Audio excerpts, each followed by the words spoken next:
છોકરાઓ આપણે આગળ વધીએ તો આ વિડીયોની અંદર આપણે જે ટોપિક ચાલુ કરેલો છે ઉદ્દીપન તેને આપણે કમ્પ્લીટ કરી દઈશું. મીન્સ કે આગળના વિડીયોની અંદર આપણે ઉદ્દીપન વિશે ઘણી બધી ઇન્ફોર્મેશન મેળવી છે. ઉદ્દીપન શું છે, તેના પ્રકારો શું છે, સક્રિયતા, આકારવર્ણાત્મક, ઝિયોલાઇટ વગેરે જેવું સમજીને આવ્યા છે. તો આ વિડીયોની અંદર આપણે સમજવાનો પ્રયત્ન કરીશું ઉત્સેચક ઉદ્દીપન. શબ્દ લખું છું, ઉત્સેચક ઉદ્દીપન વિશે સમજવાના છે. મીન્સ કે આજના વિડીયોની અંદર આપણે ટોટલી વસ્તુ ઉત્સેચક વિશે સમજવાનો પ્રયત્ન કરીશું. ક્લિયર છે? ચાલો, મીન્સ કે આજનો વિડીયો આપણો કમ્પ્લીટ થશે એટલે આપણો પાર્ટ 2 પણ રેડી થઈ જશે. એટલે પછી આપણે એક આપણા ચેપ્ટરના ત્રીજા પાર્ટ જે કલીલ છે એ કલીલ ઉપર સમજીશું. તો ઉત્સેચક ઉદ્દીપનની વાત કરતા પહેલા સમજવાનો પ્રયત્ન કરીએ કે ઉદ્દીપક અને ઉત્સેચક આ બંનેમાં શું ડિફરન્સિએશન છે એને સમજવાનો પ્રયત્ન કરીએ કે ઉત્સેચક શું છે અને ઉદ્દીપક શું છે. ચાલો, તો આપણે આની આગળ બધું ઉદ્દીપક વિશે સમજીને આવ્યા. ભાઈ, ઉદ્દીપકનું કામ છે પ્રક્રિયાનો વેગ વધારવાનું. તો ઉત્સેચક બી કહેશે કે ભાઈ મારું બી કામ શું છે, પ્રક્રિયાનો વેગ વધારવાનું જ છે. ઉદ્દીપક કહેશે હું પ્રક્રિયાના અંતે જેવો છે તેવો મળું છું. તો આ પણ કહેશે કે ભાઈ હું પણ પ્રક્રિયા અંતે જેવો છે તેવો મળું છું. આ કહેશે કે હું કોઈ પ્રક્રિયા માટે કેવો છું, વિશિષ્ટ છું. તો ઉત્સેચક બી કહેશે કે ભાઈ હું પણ વિશિષ્ટ છું. બંને સિમિલર છે, પણ બંનેમાં એક જ ડિફરન્સિએશન છે કે જે ઉદ્દીપક છે એ ઉદ્દીપક ક્યાં કામ કરે છે? પ્રયોગ શાળામાં કે ઉદ્યોગોમાં થતી રાસાયણિક પ્રક્રિયામાં પ્રક્રિયાનો વેગ વધારવાનું કામ કરે છે. કોણ છે? ઉદ્દીપક. હવે જે ઉત્સેચક છે એ ઉત્સેચક ક્યાં કામ કરતો હોય છે? તો સજીવ શરીરની અંદર થતી પ્રક્રિયાનો વેગ વધારવાનું કામ કોણ કરે છે? ઉત્સેચક કરે છે. એટલે કે એવો પદાર્થ કે જે સજીવ શરીરની અંદર થતી રાસાયણિક પ્રક્રિયાનો વેગ વધારે છે, જેને આપણે શબ્દ બોલીશું ઉત્સેચક, અને સજીવ શરીરની બહાર થતું હશે તો એને આપણે ઉદ્દીપકથી ઓળખીએ છીએ. તો છે શું આ ઉત્સેચકો? તો ઉત્સેચકોની જો વાત કરીએ તો ઉત્સેચકો બનેલા હોય છે નાઇટ્રોજન યુક્ત, શબ્દ બોલું છું, નાઇટ્રોજન યુક્ત કાર્બનિક સંયોજનો છે. જે ઉત્સેચકો હોય છે શાના બનેલા હોય છે? નાઇટ્રોજન યુક્ત કાર્બનિક સંયોજનો હોય છે. અને આ જે નાઇટ્રોજન યુક્ત કાર્બનિક સંયોજનો હોય છે જેને કહેવામાં આવે છે પ્રોટીન. એટલે કે જે પ્રોટીન હોય છે મોટે ભાગે શું હોય છે? ઉત્સેચકો તરીકે વર્તતા હોય છે. અને આ કાર્બનિક સંયોજનો વનસ્પતિ અથવા તો પ્રાણી દ્વારા આપણે મેળવીએ છીએ. આટલું પહેલા દિમાગમાં ફિટ કરો કે જે ઉત્સેચકો છે એ નાઇટ્રોજન યુક્ત કાર્બનિક સંયોજનો છે જે પ્રોટીન કહેવામાં આવે છે. અને આ નાઇટ્રોજન યુક્ત કાર્બનિક સંયોજનો વનસ્પતિઓ અને પ્રાણીઓ દ્વારા પેદા કરવામાં આવતા હોય છે. હવે આ જે પ્રોટીન છે જેને આપણે ઉત્સેચકો કહીએ છીએ, આ પ્રોટીનને જ્યારે પાણીમાં એડ કરવામાં આવશે તો તે શું કરે છે? કલીલમય દ્રાવણ બનાવે છે. હવે કલીલમય દ્રાવણ કોને કહેવાશે હમણાં હું બહુ ડિસ્કશન નથી કરતો, કારણ કે આના પછીનો જે નેક્સ્ટ વિડીયો આવશે એ ટોટલી આપણો કલીલ ઉપર ભણવાના છે. કલીલ શું છે એના વિશેની બધી જ ઇન્ફોર્મેશન મેળવવાના છે.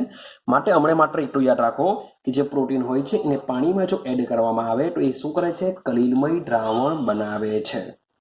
રેડી છે? અને આ જે પ્રોટીન હોય છે એ પ્રોટીન એક સારા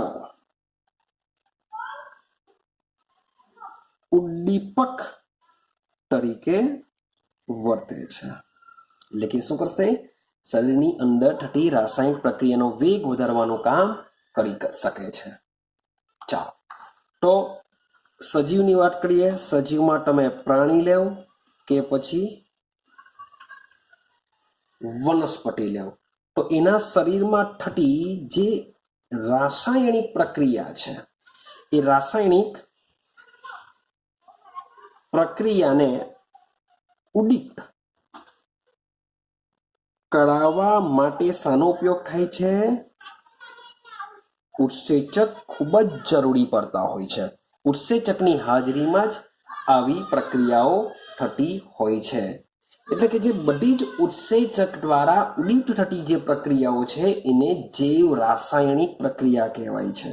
યાદ રાખજો કે ઉત્સેચકો દ્વારા ઉદ્દીપ્ત એટલે કે ઉદ્દીપ્ત થતી પ્રક્રિયાને આપણે કહેશું જૈવ રાસાયણિક પ્રક્રિયા કહેશું, કારણ કે તે ઉત્સેચકો દ્વારા થતી હોય છે. ક્લિયર છે? ચાલો, હવે બીજી એક વસ્તુ કે આ જે ઉત્સેચકો છે એ ઉત્સેચકો તમને જીવિત કોષમાંથી, મીન્સ કે જે પણ સજીવ હશે એ સજીવના જીવિત કોષમાંથી શુદ્ધ સ્ફટિક સ્વરૂપે મેળવી શકો છો. ઉત્સેચકોને શુદ્ધ સ્ફટિક સ્વરૂપે મેળવી શકાય છે. પણ હાલના સમયમાં આ ઉત્સેચકોનું સંશ્લેષણ પણ શક્ય છે. હાલમાં તેને આપણે પ્રયોગશાળામાં બનાવી શકીએ છીએ. એની શરૂઆત થયેલી હતી 1969થી કે 1969થી પ્રયોગશાળામાં પણ આવા ઉત્સેચકો બનાવી શકાતા હોય છે. ક્લિયર થાય છે? તો અહીં તમારે કેટલાક થોડા ઘણા એક્ઝામ્પલ યાદ રાખવાના છે. મીન્સ કે એમસીક્યુમાં ટોટલી આ વસ્તુ નીકળી શકે છે. કોઈ ક્વેશ્ચનમાં તમને જે ક્વેશ્ચન પૂછાશે એ હું તમને પછી કહેવા. તો આ જે બી વસ્તુ તમને શીખવું છું એ શાના માટે છે? એમસીક્યુ માટે છે. તો યાદ મીન્સ કે ગોખવા કરતાં થોડા ઘણા વર્ડ એના યાદ રાખજો, કામ લાગી શકે. ચાલો, તો થોડા ઘણા એક્ઝામ્પલ જોઈએ. આ જે બી તમને એક્ઝામ્પલ આપું છું એમાં કયા પ્રકારના ઉત્સેચકોનો ઉપયોગ થાય છે એ તમારે દિમાગમાં ફિટ રાખવાનું છે, કારણ કે એ જ એમસીક્યુમાં નીકળી શકે છે. ચાલો, તો પહેલું જોઈએ ખાંડનું વ્યુત્ક્રમણ. શું જોવાના? ખાંડનું વ્યુત્ક્રમણ. ચલો, ખાંડનો મતલબ શું થાય? C12H22O11, જેને આપણે ખાંડ કહીએ છીએ, એમ એને આપણે સુક્રોઝ કહીએ છીએ. તો મેં લઈ લીધો સુક્રોઝ અથવા ખાંડ. વ્યુત્ક્રમણ એટલે કે આપણે એનું કરવાના છે જળ વિભાજન જ. અને જળ વિભાજન કરવા માટે યાદ રાખજો ઉત્સેચક તરીકે લેશું આપણે ઝાયમેઝ. શું લેશું? આ યાદ રાખવાનું છે કે ખાંડના જળ વિભાજન, ખાંડના વ્યુત્ક્રમણ માટે ઉદ્દીપક શું લેશું? ઝાયમેઝ. બનશે શું? C6H12O6. આઈડિયા છે જ તમને. બનશે C6H12O6. એટલે કે એક હશે ગ્લુકોઝ, બીજો હશે ફ્રુક્ટોઝ. તો ખાંડના વ્યુત્ક્રમણની અંદર ઉત્સેચક તરીકે શાનો ઉપયોગ થશે? ઝાયમેઝ. બસ આટલું એક વર્ડ યાદ રાખજો. ક્લિયર છે? ચાલો, સેમ વસ્તુ અને જ આપણે કન્ટિન્યુ કરીએ. હવે માની લો કે મારે બનાવવો છે ઇથેનોલ. મારે શું બનાવવું છે? ઇથેનોલ. તો મારે એના માટે યુઝ કરવું પડશે મારે ગ્લુકોઝ.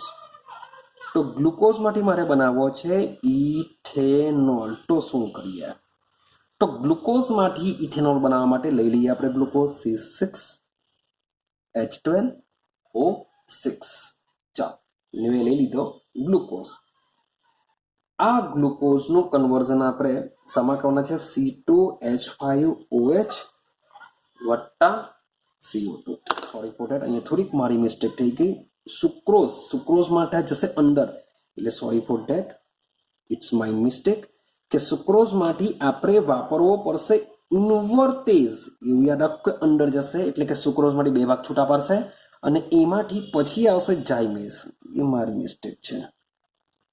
તો સૌથી પહેલા આવશે ઇન્વર્ટેઝ. ઇન્વર્ટેઝ ઉત્સેચક સુક્રોઝનું શું કરશે? ગ્લુકોઝ અને ફ્રુક્ટોઝમાં રૂપાંતર કરશે અને ગ્લુકોઝ શું કરશે? ગ્લુકોઝનું જ્યારે ઝાયમેઝ ઉત્સેચક વડે આંઠવાનો પ્રોસેસ કરવામાં આવે છે ત્યારે બનતું હોય છે આલ્કોહોલ વત્તા કાર્બન ડાયોક્સાઇડ. તો આ બંનેને થોડીક મારી મિસ્ટેક થઈ ગઈ, તમારી મિસ્ટેક નહીં થાય, જરાક યાદ રાખીને જજો. ચાલો સેમ વસ્તુ ત્રીજા પોઈન્ટની વાત કરીએ. હવે લઈ લઉં છું સ્ટાર્ચ. સ્ટાર્ચ, હવે સ્ટાર્ચમાંથી મારે બનાવવું છે માલ્ટોઝ. સ્ટાર્ચમાંથી મારે શું બનાવવું છે? માલ્ટોઝમાં રૂપાંતર કરવું છે.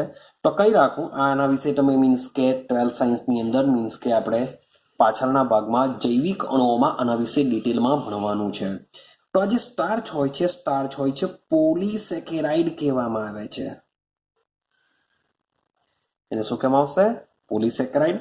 માલ્ટોઝને કહેવામાં આવશે ડાયસેકેરાઇડ. મીન્સ કે પોલીસેકેરાઇડમાંથી મારે શું કરવું છે? ડાયસેકેરાઇડમાં રૂપાંતર કરવાનું હોય છે. ક્લિયર થાય છે? ચાલો, તો સ્ટાર્ચનો મતલબ શું થાય? સ્ટાર્ચ મીન્સ કે C6H10O5 શબ્દ છે પોલી. પોલીનો મતલબ થાય એના અસંખ્ય આવા મોલેક્યુલ હશે. તેનું આપણે કરીશું જળ વિભાજન. સ્ટાર્ચનું આપણે કરીશું જળ વિભાજન. સ્ટાર્ચનું જળ વિભાજન કરવાથી મને મળશે માલ્ટોઝ. ડાયસેકેરાઇડ એટલે C12H22O11 લાઇક સુક્રોઝ. સુક્રોઝ પણ શું છે? ડાયસેકેરાઇડ છે, એટલે ખાંડ પણ ડાયસેકેરાઇડ છે, માલ્ટોઝ પણ ડાયસેકેરાઇડ છે. ક્લિયર? તો આને શું કહેશું આપણે? માલ્ટોઝ કહેશું. પણ સવાલ એવો આવે કે પોલીસેકેરાઇડનું માલ્ટોઝમાં રૂપાંતર કરવા માટે કયો ઉત્સેચક છે? બસ એનું નામ યાદ રાખવાનું છે, કારણ કે પૂછાશે તો એ જ. અથવા તો માલ્ટોઝનું જળ વિભાજન કરતા શું મળશે? તો ભાઈ માલ્ટોઝ મળશે. સોરી, પોલીસેકેરાઇડનું જળ વિભાજન કરતા મળશે માલ્ટોઝ. ક્લિયર છે? તો એના માટે ઉત્સેચક તરીકે યાદ રાખવાનું છે તમારે ડાયાસ્ટેઝ. ડાયાસ્ટેઝ નામનો ઉત્સેચક છે જે પોલીસેકેરાઇડનું કન્વર્ઝન શામાં કરે છે? માલ્ટોઝમાં. સેમ ડાયસેકેરાઇડ છે, ડાયસેકેરાઇડનું મોનોસેકેરાઇડમાં રૂપાંતર થઈ શકે છે. માટે હું લઈ લઉં છું માલ્ટોઝ. જો માલ્ટોઝનું જો જળ વિભાજન કરવામાં આવે તો મોનોસેકેરાઇડ તરીકે યાદ રાખજો, માલ્ટોઝમાંથી મોનોસેકેરાઇડ તરીકે ગ્લુકોઝના 2 મોલેક્યુલ મળશે. માલ્ટોઝના જળ વિભાજનથી ગ્લુકોઝના કેટલા મોલેક્યુલ મળતા હોય છે? 2. તો માલ્ટોઝનું જળ વિભાજન કરવા માટે ઉત્સેચક તરીકે આવશે માલ્ટેઝ. શું આવશે? માલ્ટેઝ. એડી આવે છે? ચાલો સોન આગળ જઈએ. પાંચમો પોઈન્ટ લઈએ. માન લો કે તમારી પાસે યુરિયા છે. તમારી પાસે યુરિયા છે. તો આ યુરિયાનું વિઘટન શામાં થતું હોય છે? એમોનિયા અને કાર્બન ડાયોક્સાઇડમાં વિઘટન થતું હોય છે. તો યુરિયામાંથી એમોનિયા અને કાર્બન ડાયોક્સાઇડમાં વિઘટન કરવા માટે યાદ રાખવાનું છે યુરેઝ ઉત્સેચક. જેટલા બી ઉત્સેચક છે એ બધાના નામ તમારે દિમાગમાં ફિટ કરી રાખવાના છે, કારણ કે MCQની અંદર આવી શકે છે. ક્લિયર છે? ચાલો સેમ છઠ્ઠા પોઈન્ટ પર જઈએ. ચાલો, તો આપણે વાત કરીએ હોજરી મીન્સ કે જઠરની વાત કરીએ. તો આપણી હોજરીની અંદર જે આપણે બહારથી પ્રોટીન આવે છે, આપણા ખોરાકમાં, આપણા આહારમાં જે પ્રોટીન હોય છે એ પ્રોટીનનું વિઘટન શામાં થતું હોય છે? એમિનો એસિડમાં. તો પ્રોટીનનું વિઘટન શામાં થાય છે? એમિનો એસિડમાં થતું હોય છે. તો પ્રોટીનનું વિઘટન એમિનો એસિડમાં કરવા માટે પણ એક ચોક્કસ જાતનો ઉત્સેચક હોય છે, જે છે પેપ્સિન. ઉત્સેચકનું નામ શું હોય છે? પેપ્સિન. તો પેપ્સિન પ્રોટીનનું શું કરે છે? એમિનો એસિડમાં રૂપાંતર કરે છે. પણ કઈ જગ્યાએ? હોજરીની વાત ચાલે છે. ક્યાં? હોજરીમાં. પણ જ્યારે આંતરડાની વાત કરીએ, યાદ રાખજો બંને શબ્દ, કારણ કે આવા ક્વેશ્ચન નીકળી શકે છે MCQમાં, ગુજકેટમાં, કે આંતરડામાં જે પ્રોટીન આવેલો હોય છે, જે પ્રોટીન હોય છે એ પ્રોટીનનું રૂપાંતર પર સેમ એમિનો એસિડમાં જ થશે. ના નથી પાડતો કે પ્રોટીનનું રૂપાંતર એમિનો એસિડમાં થશે, પણ આંતરડામાં ઉત્સેચક તરીકે પેપ્સિન નથી વપરાતો, તેના માટે વપરાતો હોય છે. યાદ રાખજો, નામ થોડુંક વિચિત્ર છે. પેનક્રિયાટિક શબ્દ છે, પેનક્રિયાટિક ટ્રિપ્સિન. તો આ ઉત્સેચક તમારે નામ યાદ રાખવા પડશે, કારણ કે હોજરીમાં હશે તો પ્રોટીનનું એમિનો એસિડમાં રૂપાંતર કરવા માટે પેપ્સિનની જરૂર પડશે, તો આંતરડામાં રહેલા પ્રોટીનનું એમિનો એસિડમાં રૂપાંતર કરવા માટે પેનક્રિયાટિક ટ્રિપ્સિન નામનો ઉત્સેચક વપરાતો હોય છે. તો આ પણ તમારે યાદ રાખવાનું છે. ચલો આગળ જઈએ, 7મા પોઈન્ટની વાત કરીએ. તો ભાઈ આગળ જઈએ તો આપણું જે દૂધ હોય છે એને જો આપણે મૂકી રાખીએ તો એમાંથી શું બનતું હોય છે? દહીં બનતું હોય છે. દૂધમાંથી દહીં બનતું હોય છે. તો દૂધમાંથી દહીં બનવા માટે પણ ચોક્કસ જાતના ઉત્સેચક હોય છે, જેને કહેવાશે લેક્ટોબેસિલ. આમાં ઉત્સેચક કયા હોય છે? લેક્ટોબેસિલ નામના ઉત્સેચક વડે દૂધમાંથી દહીં બનતું હોય છે. આઈડિયા આવે છે? લેક્ટોબેસિલ નામના ઉત્સેચકો હોય છે, લેક્ટોબેસિલ, કે જે દૂધમાંથી દહીં બનાવવા માટે જવાબદાર હોય છે. તો 7 પોઈન્ટની અંદર જે પણ આપણે ઉત્સેચકની વાત કરી છે એ બધા ઉત્સેચક તમારે યાદ રાખવાના છે. ક્લિયર થાય છે? તો એ યાદ તમને રહેવું જ જોઈએ, કારણ કે એમસીક્યુમાં આ વસ્તુ કામ લાગી શકે. ચાલો હવે એક મજાનો ઇમ્પોર્ટન્ટ ક્વેશ્ચન, મીન્સ કે ઉત્સેચક ઉદ્દીપનની પ્રોસેસમાં જો તમને ક્વેશ્ચન આપવા હોય 2, તો હું એક આપી શકું કે ઉદ્દીપન એટલે શું અને તેના પ્રકારો સમજાવો. આ પહેલો ક્વેશ્ચન તમારે પ્રિપેરેશન બોર્ડની એક્ઝામ માટે કરવો પડશે. અને સાથે સાથે આ એક બીજો ક્વેશ્ચન જે હમણાં હું ચાલુ કરવાનો છું તેને પર તમારે એક્ઝામ માટે પ્રિપેરેશન કરવું પડશે, અને એ છે ઉત્સેચક ઉદ્દીપનની લાક્ષણિકતાઓ. ઉત્સેચક ઉદ્દીપનની લાક્ષણિકતાઓ. તો સમજો કે આપણો જે ઉદ્દીપકની અંદર વાત કરીને આવેલા કે ઉદ્દીપક પોતાના કામમાં શું હોય છે? વિશિષ્ટ હોય છે. સેમ એ જ પ્રમાણે ઉત્સેચક ઉદ્દીપનની જે ક્રિયા છે તેમાં પણ કેવો હોય છે? અદ્વિતીય અથવા તો વિશિષ્ટ હોય છે, એટલે કે એનું કામ બીજો કોઈ કરી નહીં શકે. જેમ કે હોજરીમાં પ્રોટીન આવેલો હોય તો એનું એમિનો એસિડમાં રૂપાંતર પેપ્સિન વડે થઈ શકે. તો લાઇપેઝ, લિપિડને ઓગાળવા માટે લાઇપેઝ હોય છે, તો લાઇપેઝ પેપ્સિનનું કામ કરી શકતો નથી, તો પોતપોતાનું કામ પોતાએ જ કરવું પડે. માટે ઉત્સેચક ઉદ્દીપન કેવી છે? એક અદ્વિતીય વસ્તુ છે. તો એની કેટલીક લાક્ષણિકતા છે, એ લાક્ષણિકતા આપણે યાદ રાખવાની છે. મીન્સ કે પૂછી શકાય ક્વેશ્ચન 3 માર્ક્સની અંદર કે ઉત્સેચક ઉદ્દીપનની લાક્ષણિકતાઓ સમજાવો. તો સિમ્પલ છે, મીન્સ કે થોડુંક યાદ રાખવું પડશે. એટલે મીન્સ કે તમારે દિમાગ બહુ વાપરવાનું જરૂર નથી, ખાલી યાદ રાખવાનું છે કે હા ભાઈ ચાલો આ પોઈન્ટ છે. મીન્સ કે થોડુંક એક્સેપ્ટ કરી લેવું પડશે. બહુ દિમાગ લગાડવાની જરૂર નથી કે ભાઈ કેવી રીતના કંઈ ખબર નથી પડતી, એવું કંઈ થવાનું નથી. તો પહેલો પોઈન્ટ છે ખૂબ જ વિશિષ્ટ કાર્યક્ષમ. હવે ટાઇટલ જ ચેક કરો, લખેલું છે ખૂબ જ વિશિષ્ટ કાર્યક્ષમ, એટલે કે એનું જે કાર્યક્ષમ છે કેવું છે? વિશિષ્ટ છે. મેં તમને હમણાં જ વાત કરી કે ઉત્સેચકનો કેવી રીતના વિશિષ્ટ રાખજો કે ઉત્સેચકનો એક અણુ, ખાલી એક જ મોલેક્યુલ હશે, એક જ અણુ પ્રક્રિયકના 10 લાખ, એટલે કે 10⁵ 10 લાખ અણુને પ્રતિ મિનિટમાં રૂપાંતર કરી શકે છે. તમે વિચારોની કાર્યક્ષમતા વિચારો. કે માની લો કે મારી પાસે પ્રોટીન છે, એ હોજરીમાં છે, એટલે આપણે લેશું પેપ્સિન. શું કરશે? એમિનો એસિડમાં રૂપાંતર કરશે. તો આ જે પેપ્સિન છે, એક જ મિનિટમાં, શબ્દ બોલું છું, 1 મિનિટની અંદર આના 10⁵ મોલેક્યુલનું કન્વર્ઝન શામાં કરી દેશે? એમિનો એસિડમાં રૂપાંતર કરશે.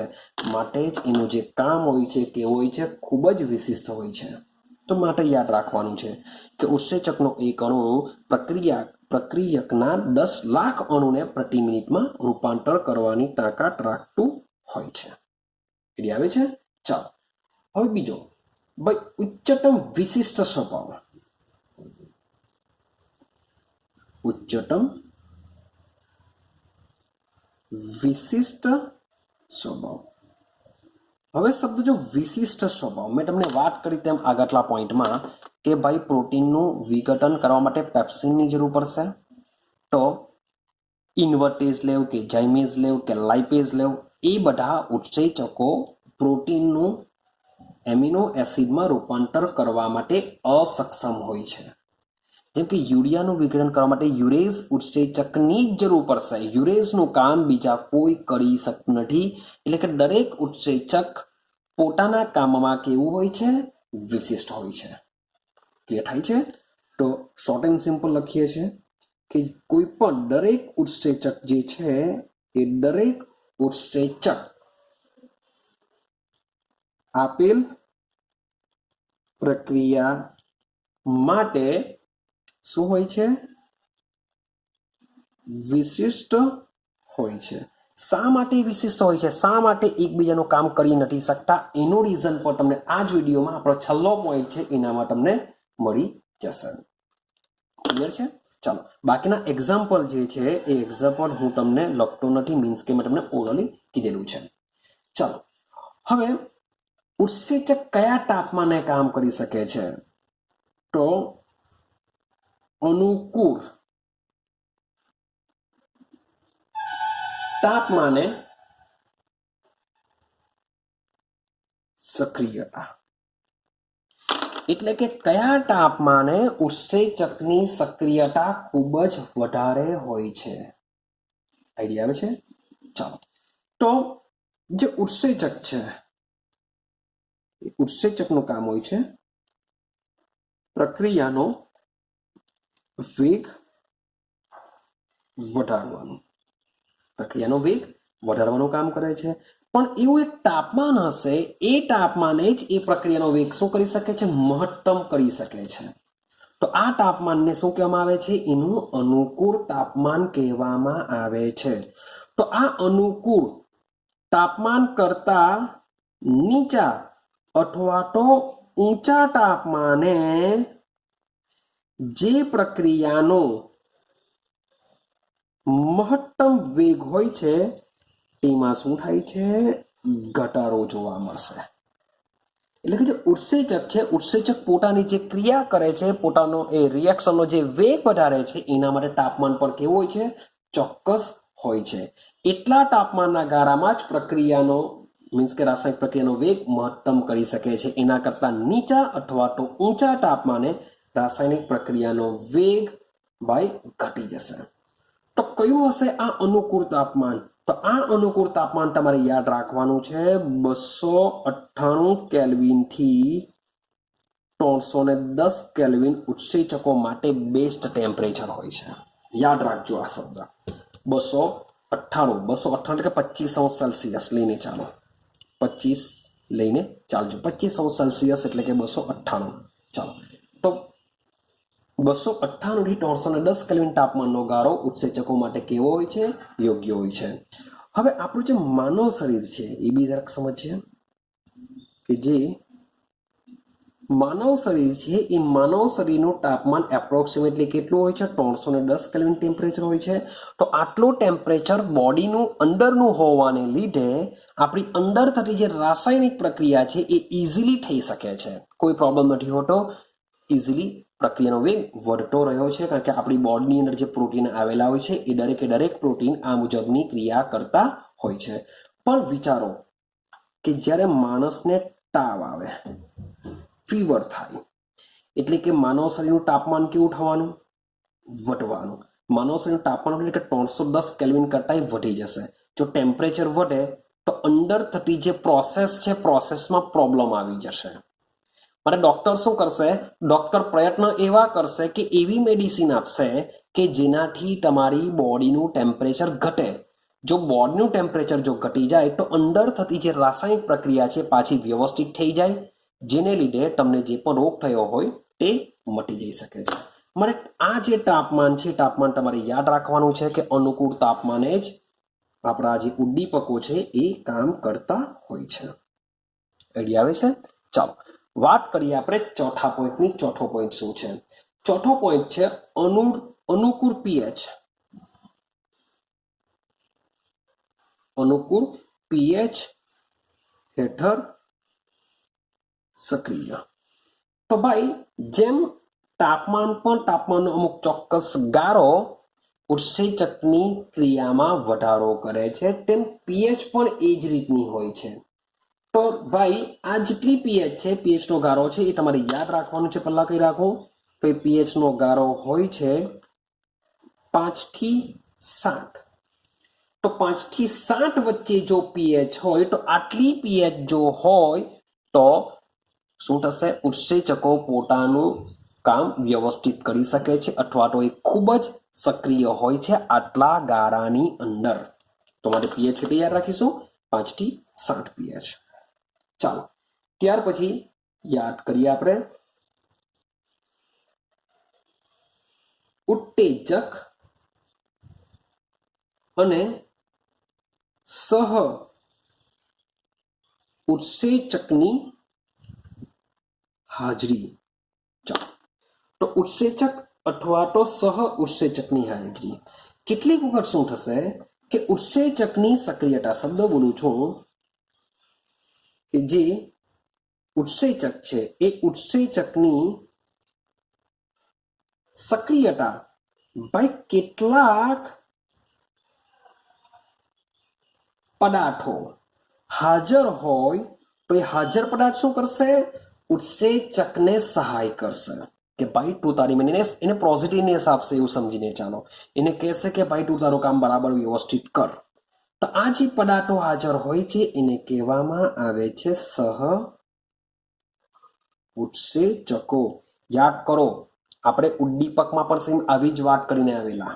સહ ઉદ્દીપક તરીકે જેને ઓળખેલો. એમોનિયા બનાવવાની હેબર પદ્ધતિમાં આયનને મોટિવેશન, આયન જે હોય છે ઉદ્દીપક તરીકે, તેના માટે આપણે મોલિબ્ડેનમ સહ ઉદ્દીપક તરીકે વાપરો હતો. સેમ અહીંયા પણ જે ઉત્સેચકો હોય છે એ ઉત્સેચકોની સક્રિયતા વધારવા માટે કેટલાક પદાર્થો હાજર રહેતા હોય છે, જેને આપણે શું કહેશું?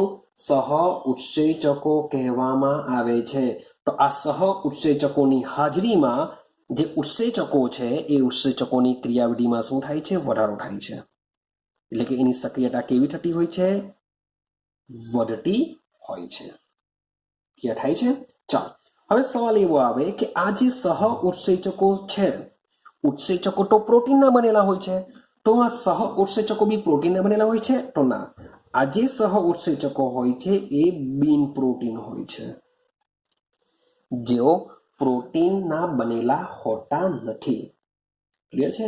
તો આ પણ એક સેન્ટેન્સ તમારે યાદ રાખવાનું છે. જે સહ ઉત્સેચકો હોય છે એ કેવા હોય છે? બિન પ્રોટીન ભાગના બનેલા હોય છે. ક્લિયર છે? ચાલો હવે આગળની વાત કરીએ તો સહ ઉત્સેચકો તો બિન પ્રોટીનના બનેલા હોય છે. હવે ઉત્તેજકો શબ્દ છે પાછો. સહ ઉત્સેચકોની વાત કરી, હવે ઉત્તેજકો શું છે તેની વાત કરીએ. તો શબ્દ સમજો, ઉત્તેજકો. તો આ જે ઉત્તેજકો છે એ ઉત્તેજકો સામાન્ય રીતે યાદ રાખજો Na+, Mn+2 આ બે ડી વિભાગના તત્વો છે, CO+2, Cu+2 વગેરે જેવા. મીન્સ કે તમને 4 ઓપ્શન આપીને એવું બી કે ભાઈ નીચેના માટે કયા ઉત્તેજકો તરીકે વપરાય છે, તો એ પણ તમારે યાદ રાખવાનું કે આ જે ઉત્તેજકો તરીકે Na+, Mn+2, Co+2 વગેરે જેવા ધાત્વિય આયન છે. બધા ધાતુઓ છે માટે ધાત્વિય આયનો હોય છે. તો આ ધાત્વિય આયનો ઉત્સેચક અણુ સાથે નિર્બળ રીતે બંધ બનાવે છે. આ લોકો શું કરશે? ઉત્સેચક સાથે નિર્બળ બંધ બનાવે છે. નિર્બળ રીતે એકબીજા સાથે જોડાય છે, જેથી ઉત્સેચકની સક્રિયતામાં વધારો થાય છે. એટલે શું થશે? ઉત્સેચકની સક્રિયતામાં વધારો થાય છે. એટલે કે ઉત્તેજકોના એક્ઝામ્પલ તમારે આમાં યાદ રાખવા પડશે. એક્ઝામ્પલ તરીકે જો લઈએ, એક્ઝામ્પલ સમજીએ. એમાઇલેઝ શબ્દ બોલું છું. એમાઇલેઝ આ એક ઉત્સેચક છે. આ જે એમાઇલેઝ જે ઉત્સેચક છે એ સોડિયમ ક્લોરાઇડ, હવે સોડિયમ ક્લોરાઇડની અંદર કયો આયન મળવાનો? મને Na+ મળશે. તો Na+ આયનની હાજરીમાં ઉદ્દીપક તરીકે એ ખૂબ જ સક્રિય હોય છે. તો આ બી ક્વેશ્ચન નીકળી શકે કે એમાઇલેઝ ઉત્સેચક નીચેનામાંથી કયા આયનની હાજરીમાં ઉત્તેજક તરીકે વર્તી શકે છે? તો આન્સર આવશે Na+. ક્લિયર થાય છે? તો પાંચમો પોઈન્ટ તમારે યાદ રાખવાનો છે ઉત્તેજક અને સહ ઉત્સેચકો વિશેનો. ચલો વાત કરીશું 6 પોઈન્ટ વિશે. 6 પોઈન્ટ શું છે? તો એ જ મારે યાદ રાખવાનું છે કે નિરોધકો અથવા તો તમે બોલી શકો વિષ. તો આ પોઈન્ટ બી આપણે ઉદ્દીપકમાં વાત કરી છે. એવા કેટલાક પદાર્થો છે શું કરશે? ઉદ્દીપકની કાર્યક્ષમતામાં ઘટાડો કરે છે, એની સક્રિયતામાં ઘટાડો કરે છે, જેને આપણે નિરોધકો કહીએ છીએ. તો સેમ અહીંયા ઉત્સેચકમાં બી આવું સેમ કામ કરશે કે ઉત્સેચકની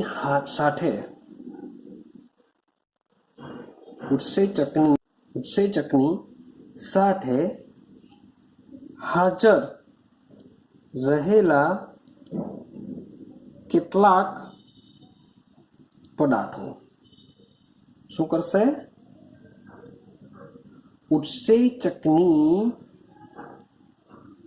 ક્રિયાશીલતામાં અથવા તો એની સક્રિયતામાં શું કરી દેશે? ઘટાડો કરે છે. તો આવા જે પદાર્થો હોય છે જેને શું કહેવામાં આવે છે?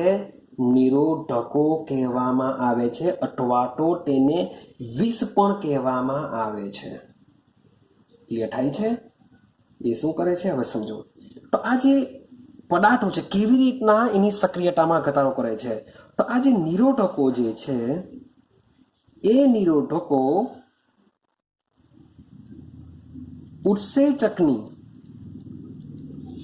ઉત્સેચકની જે સપાટી પર શું આવેલા હોય છે? ક્રિયાશીલ સમૂહ આવેલા હોય છે. ઉત્સેચકની સપાટી પર શું આવેલા હોય છે? ક્રિયાશીલ સમૂહ આવેલા હોય છે. એ સમૂહ સાથે ક્રિયા કરી રહી છે. એકચ્યુઅલી આ ક્રિયાશીલ સમૂહ શું કરે છે? પ્રક્રિયક સાથે પ્રક્રિયા કરે છે. તો આ ક્રિયાશીલ સમૂહ આ પેલા પદાર્થો સાથે રિએક્શન કરશે તો બિચારા આ લોકો શું કરશે? નાશ પામી જશે. એટલે કે પ્રક્રિયકનો અણુ આની સાથે હવે રિએક્શન કરી શકતો નથી. કઈ આઈડિયા આવે છે? એકચ્યુઅલી થશે શું કે આ રિએક્ટન્ટ છે, મતલબ કે આ એન્ઝાઇમ છે, આની સાથે રિએક્શન કરીને પ્રોડક્ટ બનાવતો હોય છે. કે રિએક્ટન્ટ પેલા જે આની સપાટી ઉપર જે ક્રિયાશીલ સમૂહ આવેલા હોય છે એ ક્રિયાશીલ સમૂહ સાથે પારસ્પરિક ક્રિયા કરશે અને રિએક્ટન્ટનું કન્વર્ઝન પ્રોડક્ટમાં થાય. પરંતુ થશે શું કે રિએક્ટન્ટ પ્લસ સબસ્ટન્સ, આ સબસ્ટન્સ કોણ છે? નિરોધકો છે. તો આ સબસ્ટન્સ શું કરશે? સૌથી પહેલા આ ઉત્સેચકની સપાટી પર આવેલા જે ક્રિયાશીલ સમૂહો છે એ ક્રિયાશીલ સમૂહ સાથે રિએક્શન કરી દેશે, જેથી આ રિએક્ટન્ટ આની સાથે રિએક્શન કરી શકતું હોતું નથી. એટલે કે ઉત્સેચકને શું કરી દેશે? આ સંપૂર્ણપણે નાશ કરી દેશે. પછી આ ઉત્સેચક કોઈ પણ કામનો રહેતો નથી, કારણ કે એની અંદર જે ક્રિયાશીલ સમૂહ આવેલા છે જે પ્રક્રિયા કરવા માટે જવાબદાર હોય છે તેનો જ નાશ કરી દેશે. એનો જો નાશ થાય તો આ ઉદ્દીપક પછી કોઈ પણ કામ આવી શકતો નથી. ક્લિયર થાય છે? તો આવા 6 પોઈન્ટ તમારે એને યાદ રાખવાના છે. ક્લિયર છે? ચાલો એક બીજો પોઈન્ટ લખીએ છે કે ઉત્સેચકની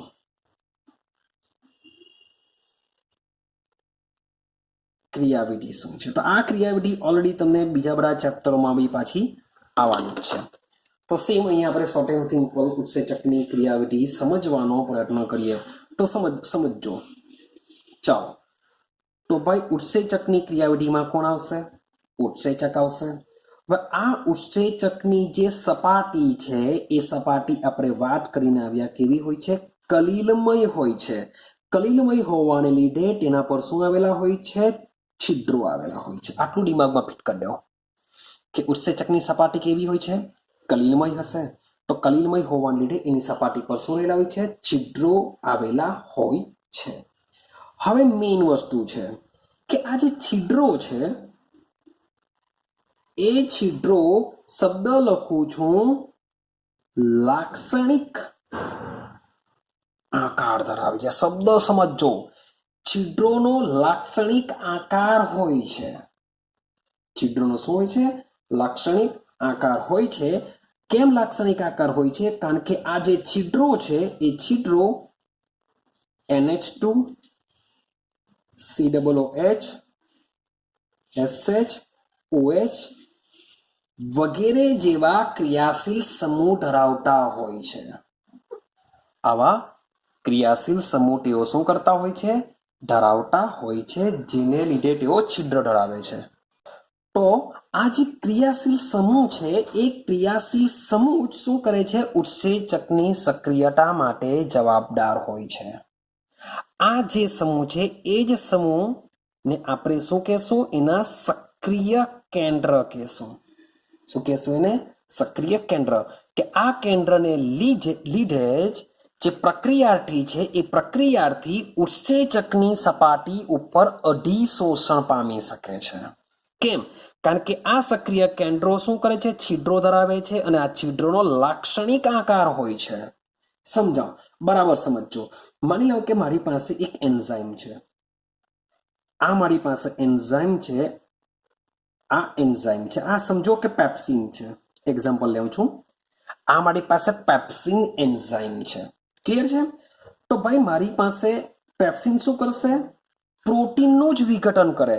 તો પ્રોટીનમાં શું હશે કે પ્રોટીન પાસે એની જે સપાટી હોય છે એ સપાટી ઉપર પણ કેવું હશે, આની ઉપર બંધ બેસી જશે. ભાઈ મારી પાસે મીન્સ કે બે પરફેક્ટ આકૃતિ નથી દોરી, પણ થશે શું કે આ જે પ્રક્રિયાર્થી છે એ ઉત્સેચક સાથે શું કરશે, બંધ બેસે તો જ પ્રક્રિયા થઈ શકે.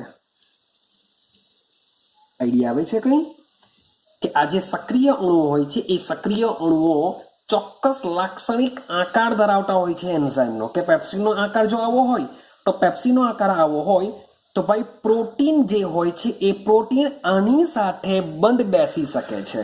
હવે માની લો કે મારી પાસે હું લઈ લઉં લાઇપેઝ લઈ લઉં, તો લાઇપેઝમાં મે બી કંઈ આવો આકાર હશે, કંઈ બી દોરી દીધું છે મેં. માન લો કે આ આપણો એમાઇલેઝ લઈ લઈએ. ચાલો ભાઈ, ચલો આ એમાઇલેઝ ઉત્સેચક છે.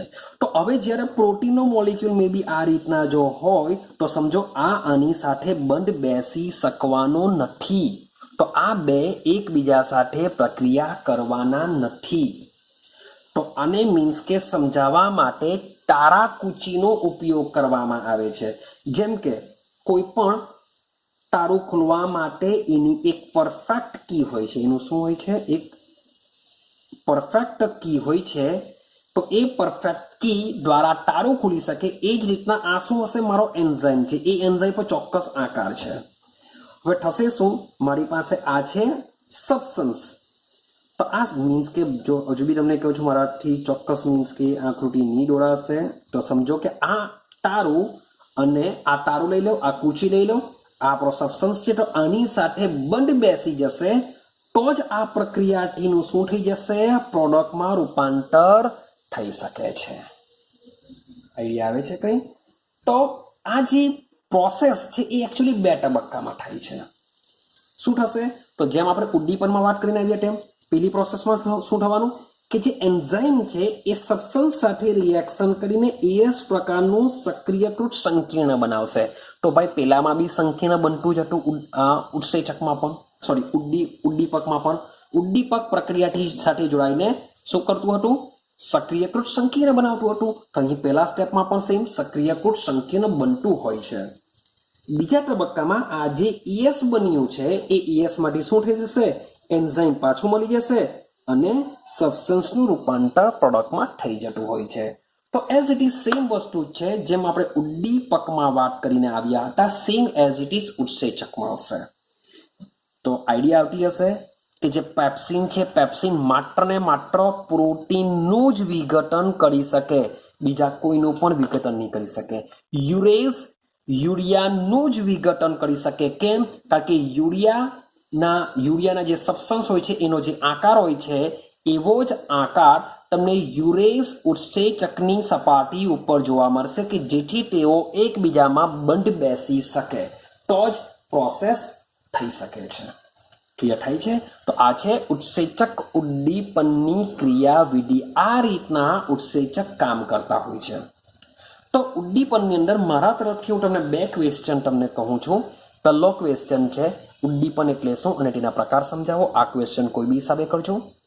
બીજો ક્વેશ્ચન કહું છું કે ઉત્સેચક ઉદ્દીપનની લાક્ષણિકતાઓ, કે ઉત્સેચક કઈ અવસ્થામાં સક્રિયતા દર્શાવે છે. તો આ બીજો ક્વેશ્ચન. કોઈ બી હિસાબે આ 2 ક્વેશ્ચન એની હાવ કરજો. બાકીનો જે બી ભાગ છે એ તમે MCQ માટે કરી શકો. હું એમ નથી કહેતો કે બીજા ભાગમાંથી ક્વેશ્ચન નહીં પૂછી શકાય, પરંતુ મારા એક્સપિરિયન્સ પ્રમાણે હું તમને 2 ક્વેશ્ચનમાંથી આપું છું. એ 2 ક્વેશ્ચન એની હાવ ડુ ઓર ડાય કરજો. તો અહીં આપણું જે ઉદ્દીપન વાળું જે ટોપિક હતો એ ટોપિક આપણો અહીં ક્લિયર થાય છે. તો નેક્સ્ટ વિડીયોની અંદર આપણે શરૂઆત કરીશું કલીલો વિશે. મીન્સ કે તમે ભાગ 1 જે અધિશોષણ સમજીને આવ્યા, ભાગ 2 જે ઉદ્દીપન સમજીને આવ્યા, એ બંને ભાગને તમે મર્જ કરશો તો એટલો મોટો ભાગ કલીલનો છે. મીન્સ કે કલીલમાંથી ઘણા બધા ક્વેશ્ચનો ઇમ્પોર્ટન્ટ હોય છે અને એ જ ક્વેશ્ચનો મોટે ભાગે તમને એક્ઝામમાં જોવા મળતા હોય છે. તો કલીલ આ બંને કરતાં પણ ખૂબ જ ઇમ્પોર્ટન્ટ ધરાવે છે. માટે કલીલના જેટલા પણ ક્વેશ્ચન હશે, જે બી ઇમ્પોર્ટન્ટ ક્વેશ્ચન છે એ હું તમને પહેલેથી કહેતો જ જવા. તો ભાઈ એને જેટલું બી થશે એટલું ટ્રાય કરો કે સાથે સાથે કરતા જાઓ. કેમ? કારણ કે મીન્સ કે તમે ચેક કરશો તો તમારી પાસે લાસ્ટમાં બહુ ઓછો સમય બાકી રહેશે. માટે જેટલું તમે ચાલે છે, જેટલું સમજો છો એટલું તમે સાથે સાથે પ્રિપેરેશન કરતા જાઓ અને એવી પ્રિપેરેશન કરો કે તમારે એક્ઝામના મહિનો આગળ તમે એકવાર ખાલી એને જોઈ જાઓ, રિવિઝન કરી જાઓ તો પણ તમે એક્ઝામમાં લખી શકો. એટલું પરફેક્ટ તમારે કરવાનું હોય છે. તો માટે આ જે સમયગાળો છે એ સમયગાળાનો ઉપયોગ કરો અને ટ્રાય કરો કે મેક્સિમમ બધી જ વસ્તુ, જો શબ્દ બોલું છું બધી જ વસ્તુ, મીન્સ કે તમારે જો 90 અપ માર્ક્સ કેમેસ્ટ્રીમાં લાવવા હોય તો યાર ચોપડીના ખૂણો પકડીને તમારે ચાલવું પડશે. એક પણ વસ્તુને છોડશો નહીં તો તમે ડેફિનેટલી તમને ગેરંટી આપું છું કે 90 અપ તમે 100% માર્ક્સ લાવી શકો છો. 90 અપ 100% માર્ક્સ લાવી શકો. ક્યારે લાવી શકો? કે જ્યારે ચોપડીની એક લાઈન તમને જો યાદ હોય તો, કે તમે જે ક્વેશ્ચન પૂછાયો હોય એનો જે આન્સર લખો છો એમાં પરફેક્ટનેસ હોય, કે ટોટલી જે બી હોય, ટેમ્પરેચરમાં ભૂલ કરતા નહીં હોય ભાઈ, એની સ્ટેટમાં ભૂલ કરતા નહીં હોય, એવા એક ચોક્કસ વર્ડ હોય છે, એ વર્ડ તમારે લખવા પડતા હોય છે. એમાં જો ભૂલ ન થાય તો તમારા પરફેક્ટ માર્ક આવી શકે છે. જેમ કે દાખલો લખો છો, દાખલામાં તમે છેલ્લે એકમ નહીં લખો, સૂત્ર ખોટું લખો છો, એના માર્ક્સ કટ થયા કરશે. તો તમે ઇઝીલી સ્કોર સારો એવો કરી નહીં શકો. માટે કેમેસ્ટ્રી છે મીન્સ કે બહુ ઇઝીલી સમજણ પડી જાય છે, પણ જ્યારે એક્ઝામમાં લખવાની વાત આવશે ત્યારે બહુ મઠાવટું હોય છે. તો ટ્રાય કરો, મીન્સ કે એને લખીને મોરે કરો, મેમરાઇઝ કરો, આવી ટેકનિકનો ઉપયોગ કરો કે જેથી તમને કેમેસ્ટ્રી ઇઝી પડશે. નહીં કે કેમેસ્ટ્રીમાં સ્કોર કરવો બહુ અઘરું બની જશે. અઘરું નથી, આપણે અઘરું એને બનાવીએ છીએ કારણ કે આપણે એને લાઇટલી લઈએ છીએ. કેમેસ્ટ્રીને જેટલું લાઇટલી લેવા જશો એટલી પ્રોબ્લેમ થશે. તો એકવાર સમજેલા હશે, એકવાર બરાબર મહેનત કરી હશે તો કોઈ પ્રોબ્લેમ નથી આવવાનો. બાકી ડાર્ક પણ કેમેસ્ટ્રીમાં લાગશે તમને. ક્લિયર છે? તો પ્રિપેરેશન બરાબર કરતા જાઓ.